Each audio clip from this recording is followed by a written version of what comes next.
Welcome to another episode of the Chill by Nat podcast. This podcast is created for those who are passionate about their personal development, health, and well-being.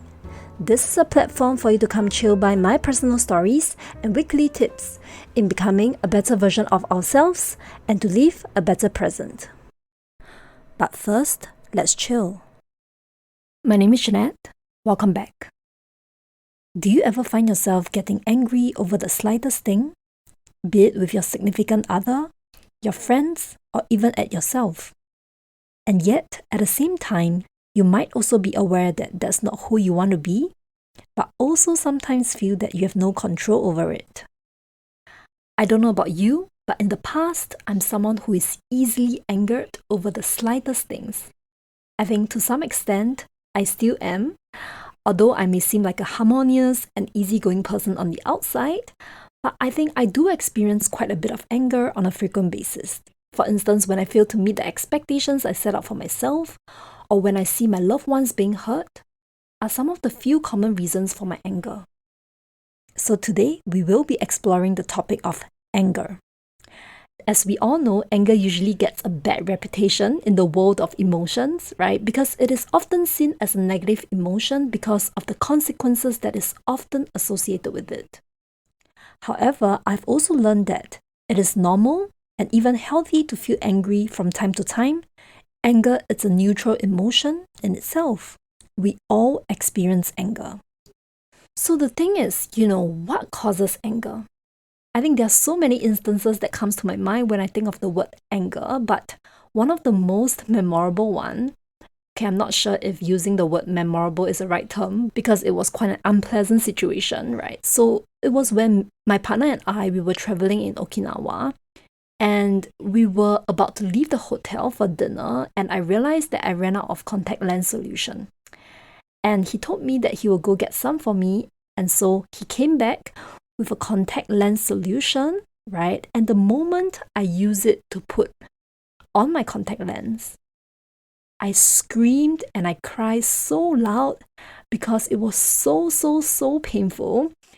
The moment I put it in my eye, it hurt so badly, I couldn't even open my eyes, right? And I got so angry.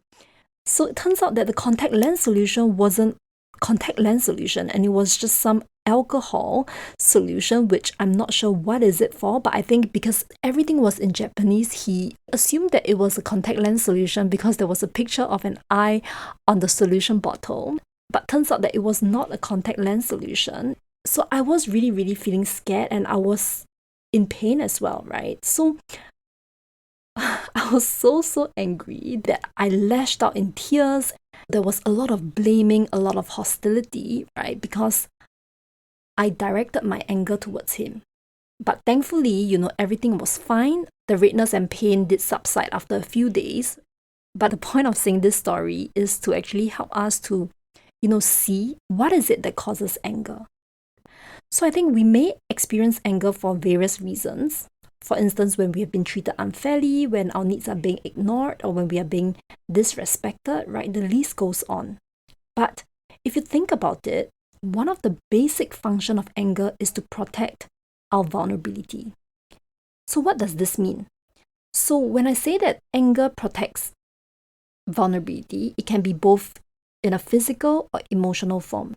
So physical can include physical discomfort, tiredness.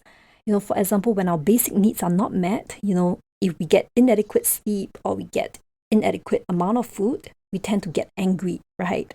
The saying, a hungry man is an angry man. Yeah, so when we talk about emotional vulnerability, it can be feelings like guilt, shame, fear, grief, or even betrayal, right? So for instance, in the example that I brought up earlier, anger was there to protect me, right? I felt angry because there was feelings of fear. I didn't know what was going to happen to me.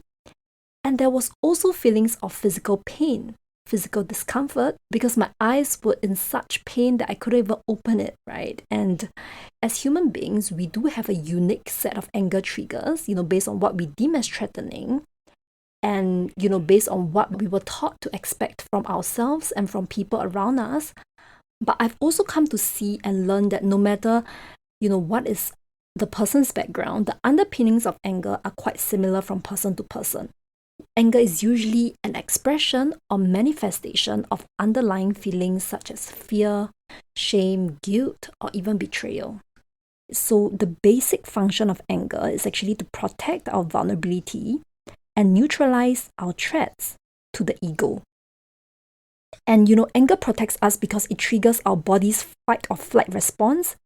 In a sense, it will help us to flee from danger because it alerts us that something is up and something is not right, right? So anger isn't the bad guy, but it is simply looking out for us. So, for instance, if someone is continuously taking advantage of us, then feeling angry about this can help us move away from the situation, right? It helps us identify what we do not want, and it can guide us away from dangerous, toxic situations. So, in a way, anger also teaches us where our boundaries are. It tells us what we like, what we dislike, what is making us feel uncomfortable, and if anything needs to be changed, right? If we know how to best approach it. And to me personally, anger serves as a personal value indicator, and I often see it as an opportunity for me to be aware of my deep-seated beliefs and what I stand for. But of course, that being said, it doesn't happen automatically. It requires a bit of practice and a bit of technique in terms of how we approach anger. And the next question is, since anger is so valuable, right? Why is there such a bad reputation around anger? Because people often think that anger is bad, right? I remember one of my friends telling me before that he can't help but to get angry, and he hates to get angry because it's so bad and detrimental to him. I think that is because he is associating anger with aggression, which is a very common misconception. So apart from the fact that it's really an unpleasant emotion to feel, right? We typically do not like to feel angry because our body gets heated up. There's a lot of physical symptoms associated with anger as well. And it is generally just a very unpleasant to feel emotion. And that's also part of the reason why people label anger as a negative emotion. Apart from that, I think anger is often mistakenly associated with aggression as well. But anger and aggression, they are two very, very different things, right? Anger is an emotion, and in itself, like we said, it's healthy and neutral. And all of us experience it to some extent. But then being hostile, displaying hurtful and violent behavior, or to personally attack someone with hurtful words are all part of aggression. Or even sometimes when we choose to give someone that silent treatment, it's also a type of aggression as well. It's just that is in a more passive form. It's called passive aggression. But when we choose to, do an anger outburst, that is usually termed as open aggression. It comes in fighting, bullying, criticism, accusing, or blaming someone, right? So both passive aggression and open aggression are detrimental, right? They are unhealthy ways of displaying anger, and they both come from a need to be in control. And once we see this, and when we are more aware of this, we can change the way we deal with our anger. Because the truth is, it's hard to experience anger without displaying any form of aggression, right? Be it passive aggression or open aggression, right? Including myself, when I get triggered, I think I tend to, use a harsher tone. I say hurtful things to people I love, right? Or maybe in some cases, when I don't feel like being confrontational, I tend to suppress my anger and pretend that everything is fine as well. So these are really unhelpful way of coping with anger. And instead of displaying the aggression, we can mindfully try to approach anger in a more healthy way. And this is where mindfulness comes in, right? When we feel the first spark of anger, sometimes this may not be easy, but I think it takes time to practice and to recognize when we are feeling the first spark of anger. Our body may feel hotter, our heart may be racing faster, and we might be feeling a bit tensed up. And whatever it is, we have to find what is that first spark of anger, which sometimes is not easy, right? It can be in the form of negative thoughts. Our body may feel hotter, our heart may be racing faster, right? We might be clenching our fist or our jaw. train ourselves to notice when is the first spark of this sensation within our body. And once we notice that, the next step is to remind ourselves to breathe into this sensation, right? Breathe into our clenched jaws, notice that our jaws start to relax, and bring a sense of kindness and gentleness into our feelings of anger without judgment. So do this for a few breaths, as this will help us to activate our senses and to stay grounded. So as you keep breathing in and out, after a few breaths, you will notice that the emotions does not stay for long, right? And why do we need to approach these feelings of anger with mindfulness? It's because it buys us more time. It buys us time to think how we want to react and how we want to respond, right? So in the past, I really used to think that, I'm a person who wants to settle my problems ASAP, like now. But over time, I've come to see that there is value in buying yourself time to think how you want to react and to respond. And I realized that when we are able to notice that first sensation and when we engage in mindfulness practice through focusing on our breath for a few cycles, our actions will be very different, right? When we choose to react after we have only come to this step. In a way, our responses will tend to be more aligned to who we want to be because we are more grounded in the present and we are more aware of the emotion that the anger is protecting.